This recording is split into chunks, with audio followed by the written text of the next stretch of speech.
Hola a todos, vamos a continuar con el siguiente subtema.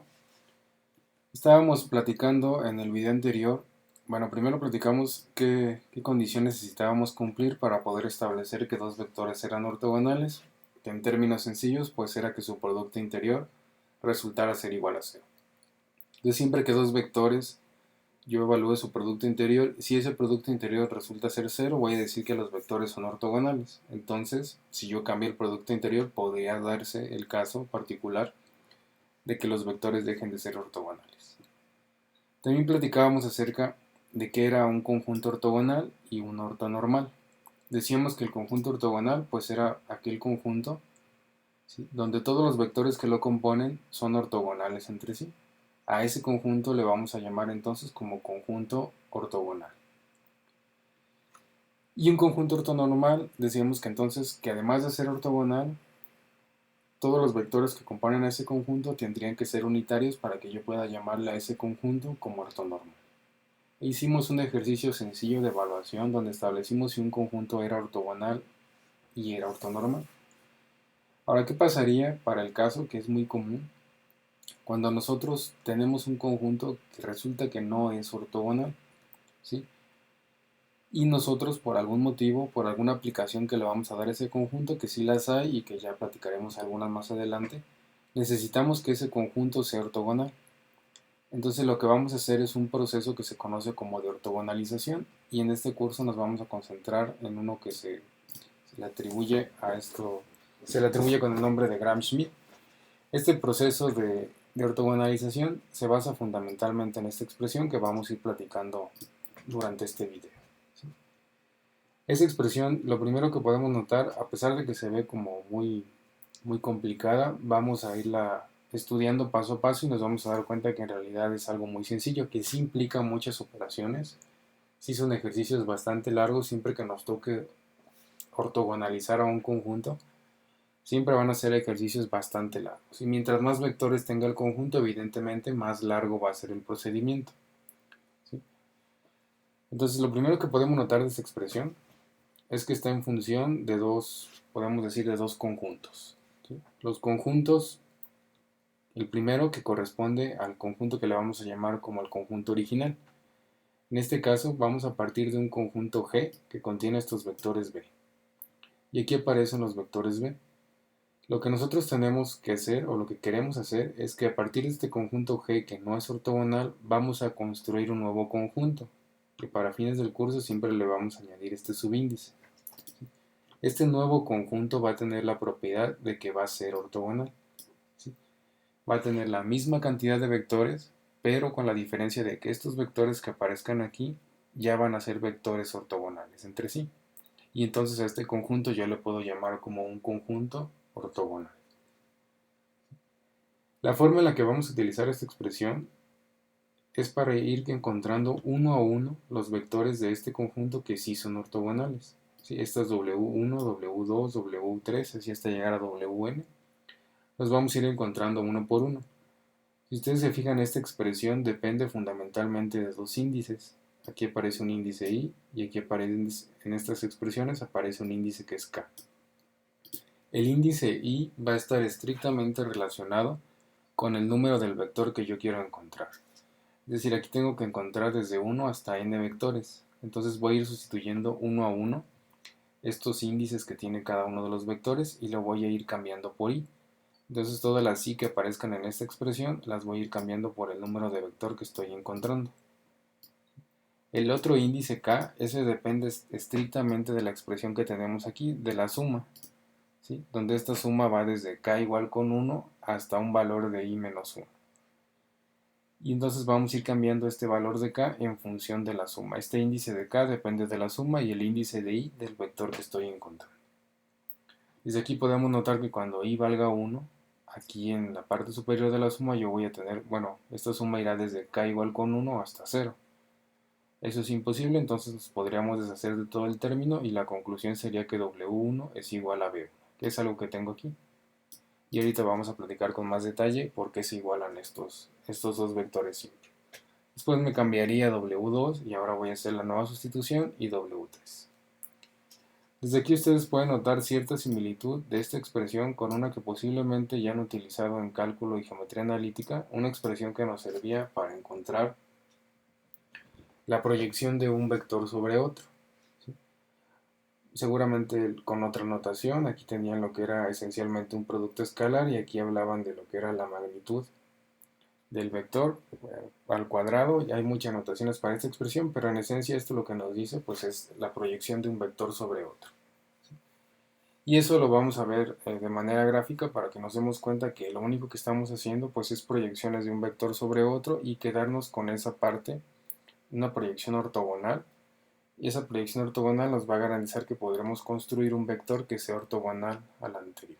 Y vamos a ir platicando esto con detalle. Para eso pues vamos a poner un caso un tanto particular. Vamos a seguir en un espacio vectorial B, pero ahora vamos a asumir que conocemos una base.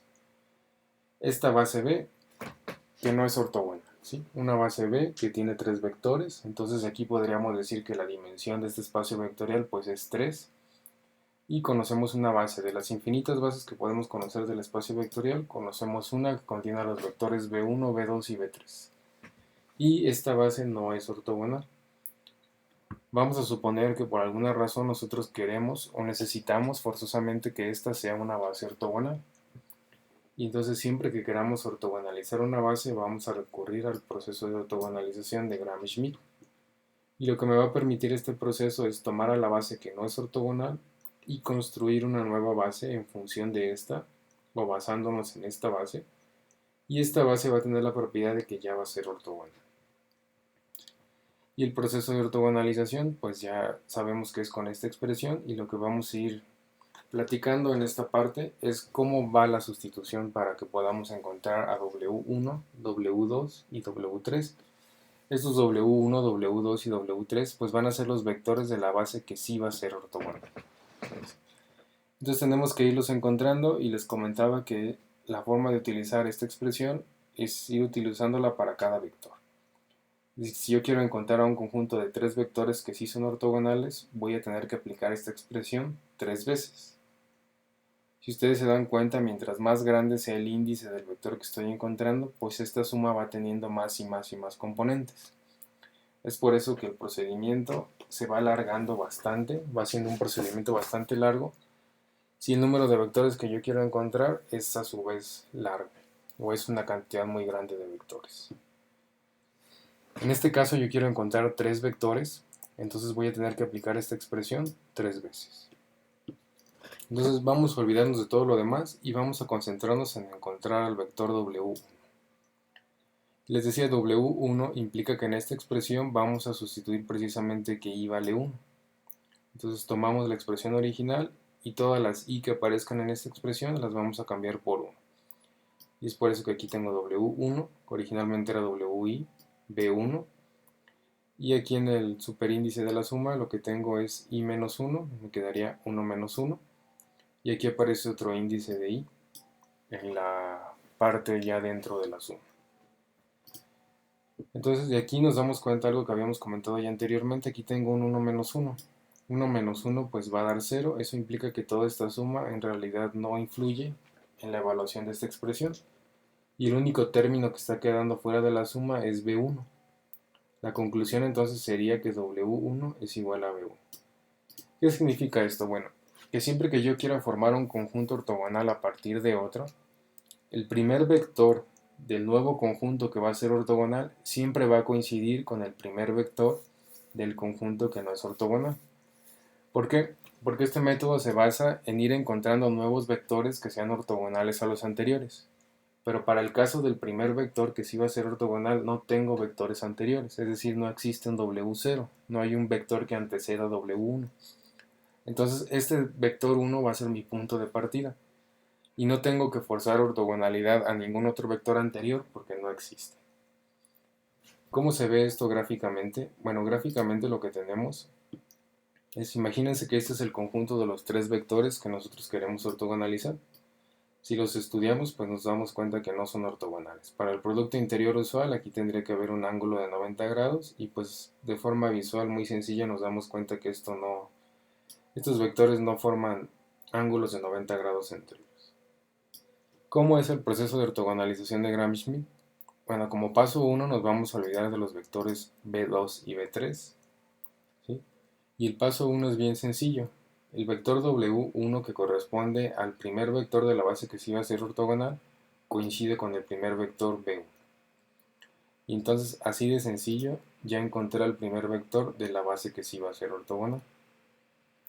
Ahora me tengo que pasar a b2. b2 no es ortogonal a w1. No hay un ángulo aquí de 90 grados para el producto interior usual, que es el que estamos asumiendo. Y entonces lo que tengo que hacer aquí ya es evaluar la expresión de Gram-Schmidt ahora para un índice de I igual con 2, que es lo que vamos a hacer en el siguiente paso. Entonces, para encontrar el segundo vector que sí es ortogonal, o que voy a forzar que sea ortogonal, aquí lo que voy a hacer es forzar que sea ortogonal a W1 que ya lo conozco. Entonces, para encontrar a W2, primero tengo que encontrar a W1, que siempre va a coincidir con el primer vector de la base que no es ortogonal. Y voy a sustituir un índice de I igual con 2. Entonces, toda I que aparezca en esta expresión la cambio por 2. Y tengo W2, B2. Aquí sería I menos 1, que va a ser 2 menos 1. Y B subíndice 2. Ahora mi suma sí va a tener cuando menos un término, ¿sí? Mi suma va desde k igual con 1 hasta 1. Eso implica que casi puede tomar el valor de 1. Y esa es la razón por la que al final de la sustitución lo que yo voy a tener es B2 menos B2 en producto interior con W1, que es el único posible valor que puede tomar K. Y si nos damos cuenta, este vector se repite en todos los términos restantes, ¿no? Aquí tengo producto interior de W1 con W1, que podría reescribir incluso como la norma al cuadrado de W1 por W1. Muy importante notar que esto pues ya sabemos que tiene que darnos como resultado una escala, esto de abajo también, y al multiplicarlo por un vector ya nos va a quedar un vector que lo vamos a poder restar de 2. Entonces finalmente esta es la expresión que resulta para que nosotros podamos encontrar al segundo vector de la base que sí va a ser ortogonal. ¿Qué estamos haciendo aquí? Bueno, vamos a tomar al vector 2 de la base que no es ortogonal, ¿sí? Y le vamos a restar esto, que es la proyección de ese vector sobre W1, que es el vector de la nueva base, la base que sí va a ser ortogonal. Gráficamente, ¿qué estamos haciendo? Bueno, tenemos aquí a B2. Cuando nosotros evaluemos esa parte de la suma de esta expresión, que para el caso particular del segundo vector solamente contiene un solo sumando, lo que estamos haciendo es básicamente proyectando al vector B2 sobre W1, ¿sí? Y obtendríamos algo como esto que se visualiza aquí. Proyectamos de forma ortogonal a B2 sobre W1. Proyección ortogonal significa que aquí habrá un ángulo de 90 grados para nuestros fines. ¿Y qué vamos a hacer para encontrar B2? Cuando yo haga la resta de B2 menos esa parte de la suma, eso sería algo similar a que estuviéramos tomando este vector, ¿sí? Que si se fijan aquí ya existe esta ortogonalidad, y lo colocáramos en esta parte. Entonces, haciendo ese traslado, lo que estaríamos viendo de forma gráfica pues es que W2 es este nuevo vector. Tomamos a B2, hicimos el proceso de ortogonalización y generamos un nuevo vector que le vamos a llamar W2. Y que W2 ya tiene la particularidad de que si nosotros lo comparamos con W1, aquí se está formando el ángulo que estamos buscando. Este vector ya es ortogonal a W1. Esto siempre que queramos encontrar el segundo vector. Cuando queramos encontrar el tercer vector, ese tiene que ser ortogonal a los dos anteriores. Y entonces se empieza a complicar un poco el procedimiento visto de forma gráfica. Entonces aquí ya me puedo olvidar de B2, ya no me interesa para nada B2. Y ahora tengo a dos vectores W1, W2, que sí son ortogonales entre sí. ¿Cuál es el problema que resta? Que si yo aquí activo a B3, que es el tercer vector de la base, este no es ortogonal ni a B1 ni a B2, ¿no? Al no ser ortogonal, entonces cuando yo encuentre W3, tengo que garantizar que W3 sea ortogonal tanto a W1 como a W2, es decir, tendré que buscar a un vector por aquí. Y eso igual lo encontramos con la misma expresión. ¿Qué va a cambiar? Que ahora el índice de I pues va a ser igual a 3. Hacemos la sustitución en la suma Toda i que aparezca en esa expresión lo vamos a cambiar por 3 y tendría 3 menos 1, aquí aparece el 3. Y entonces aquí tengo que la suma va desde k igual con 1 hasta un valor de 2, es decir, ahora va a tener dos sumados. Algo muy importante y que es muy susceptible a errores y que hay que poner especial atención siempre, es que mi expresión, el símbolo de menos, o el signo de menos, o esta operación resta, afecta a todo lo que está en la suma. Para el caso en el que solamente hay un término en la suma, pues no hay ningún problema y nunca se nos escapa este signo de menos. Pero es muy importante notar que cuando mi suma tiene más de un término, este signo de menos afecta a todo. De ahí que aquí yo le estoy poniendo unos paréntesis para que nunca se nos olvide que este signo de menos está afectando a todo este término. Si a mí se me escapa y empiezo a anotar aquí los términos en los paréntesis, podría entender que es B3 menos este más este, cuando en realidad es B3 menos esta suma completa. Y entonces aquí K va a tomar un valor de 1, que sería el primer término. B3 siempre va a ser B3 porque este depende de I y no de K. Y el siguiente término lo que voy a hacer es que ahora le aumento un valor acá, aumento el índice y ahora todo va a estar en función de W2 y B3 permanece. Es decir, proyección de B3 sobre W1, proyección de B3 sobre W2. Aquí lo que estoy haciendo en otros términos, pues es encontrando un vector que sea ortogonal a dos vectores, o podríamos hacer la generalización y que sea ortogonal a un plano. Yo puedo formar un plano con estos dos vectores y voy a buscar que W3, perdón, sea ortogonal a ese plano. Y el proceso es básicamente lo mismo, solamente que estamos forzando a que sea ortogonal a dos vectores de manera simultánea. Entonces aquí tienen que aparecer más proyecciones. Vamos a poner aquí una línea auxiliar, ¿sí?, para que se vean bien las proyecciones. Aquí es donde aparece entonces esta proyección es ortogonal, esta también es ortogonal. Y aquí yo podría construir un plano completamente auxiliar. Vamos a ponerlo por aquí. Lo activamos para que se vea cómo se forma el plano.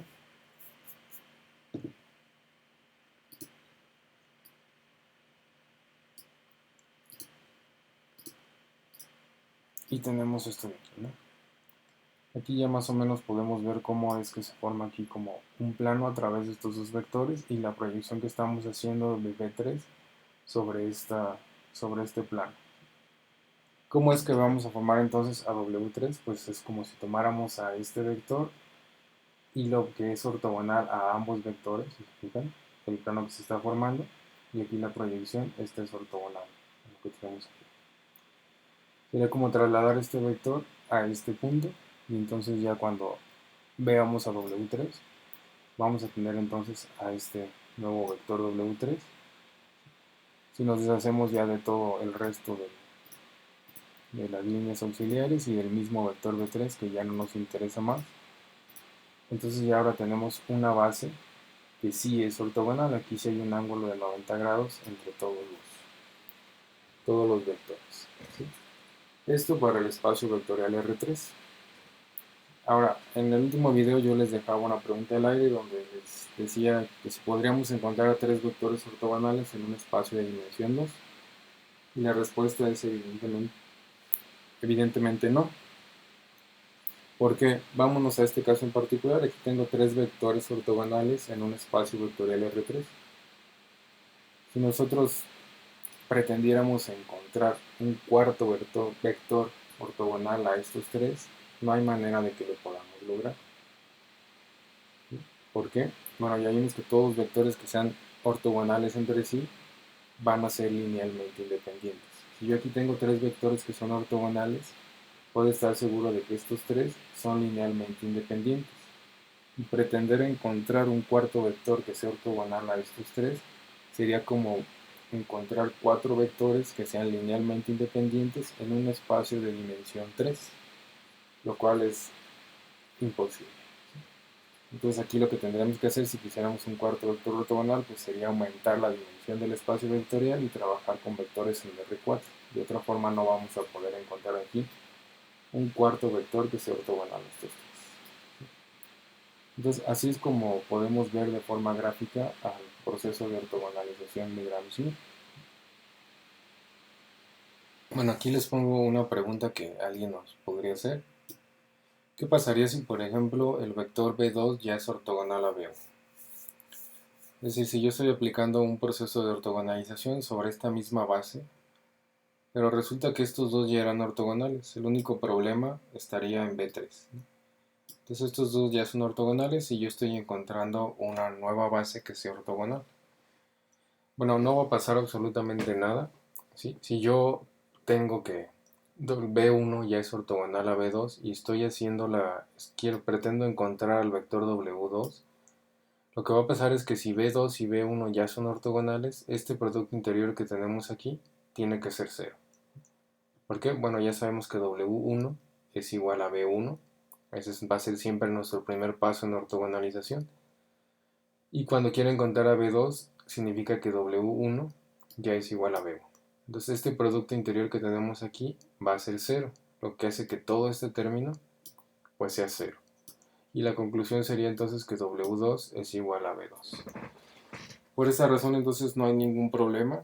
Yo podría empezar a tratar de ortogonalizar sin siquiera ponerme a evaluar si es ortogonal o no es ortogonal y el mismo procedimiento me lo va a ir diciendo. No me ahorro nada de trabajo si primero reviso si es ortogonal o no, porque en el momento que yo evalúe esto me voy a dar cuenta que es ortogonal y ya no tengo que hacer evaluaciones aquí en el denominador ni multiplicarlo por el vector W1.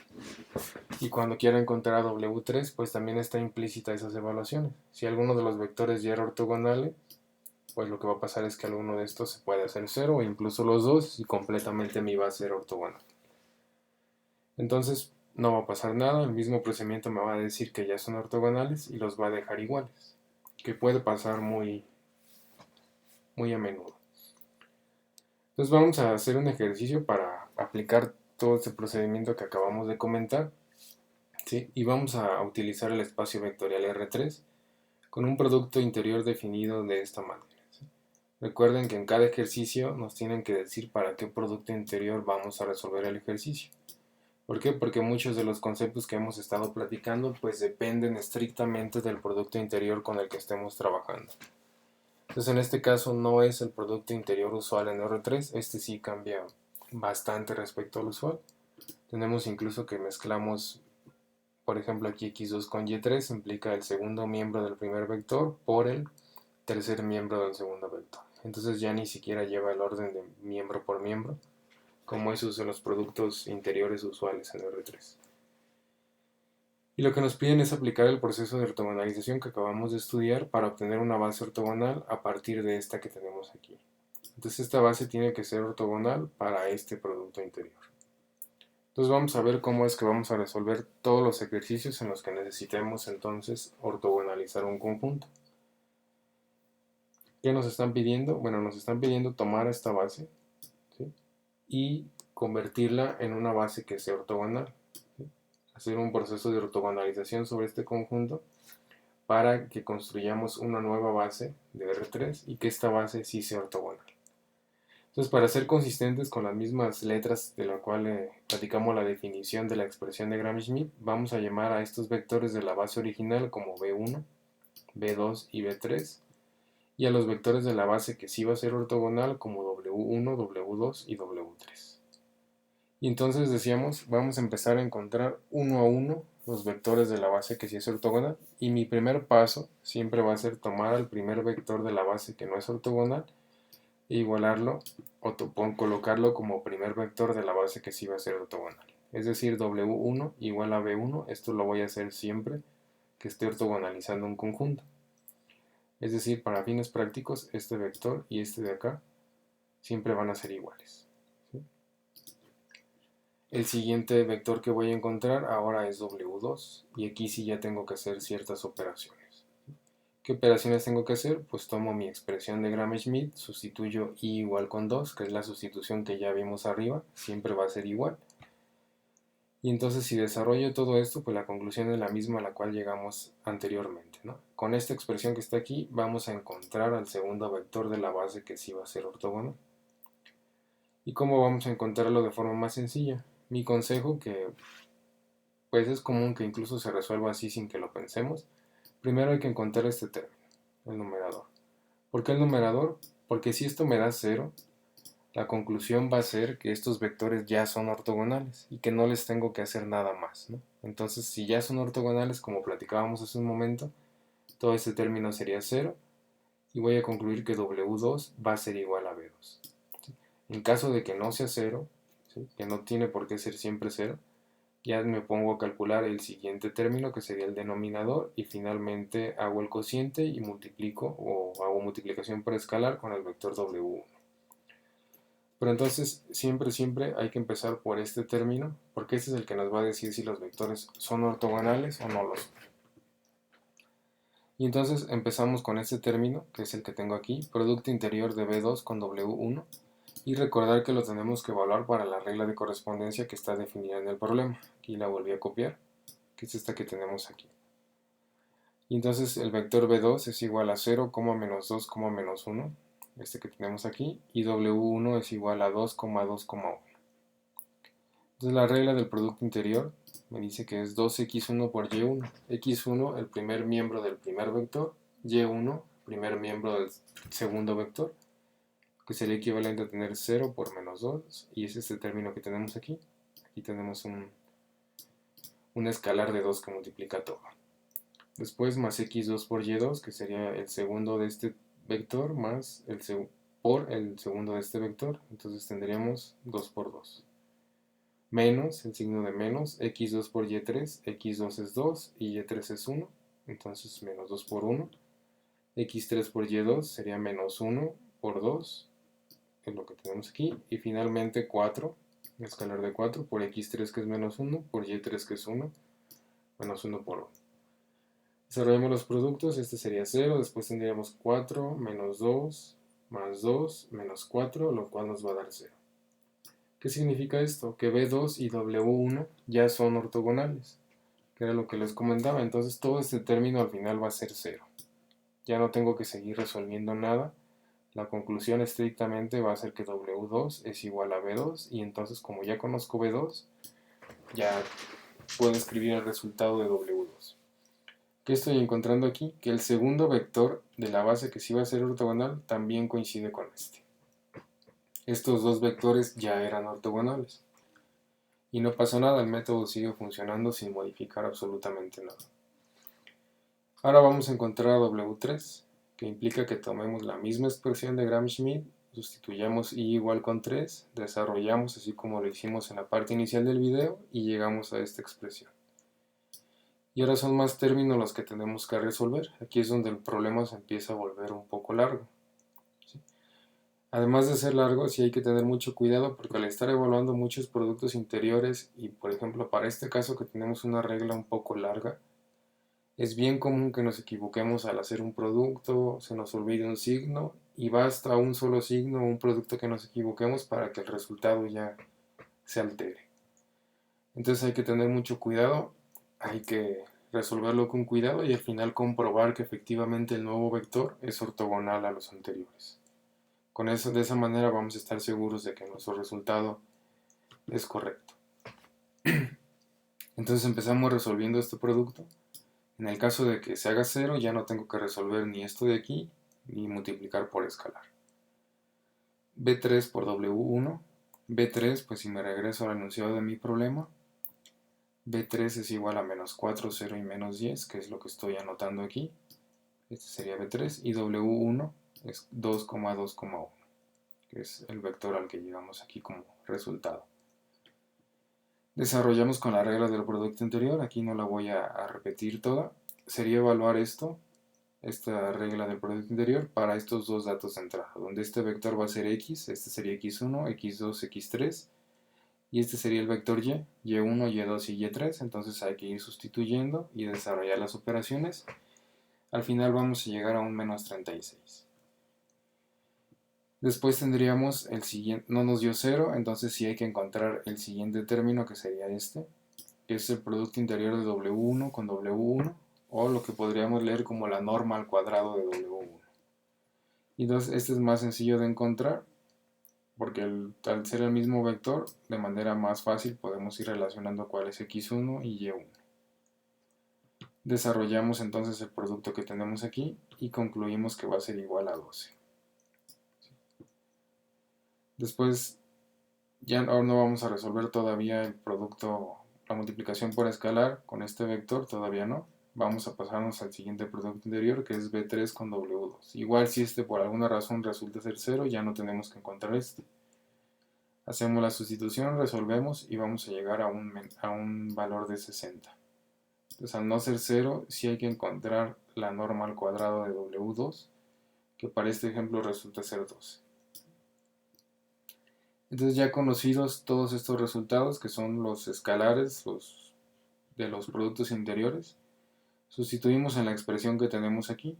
Al sustituir entonces vamos a llegar a esta expresión, donde tenemos al vector B3 tal cual está, menos, que no se nos olvide que es menos todo lo que está entre paréntesis, y aquí ya está la sustitución. El producto interior de B3 con W1 es menos 36, norma al cuadrado de W1 es 12, B3 con W2 nos dio 60 y norma al cuadrado de W2 nos dio 12.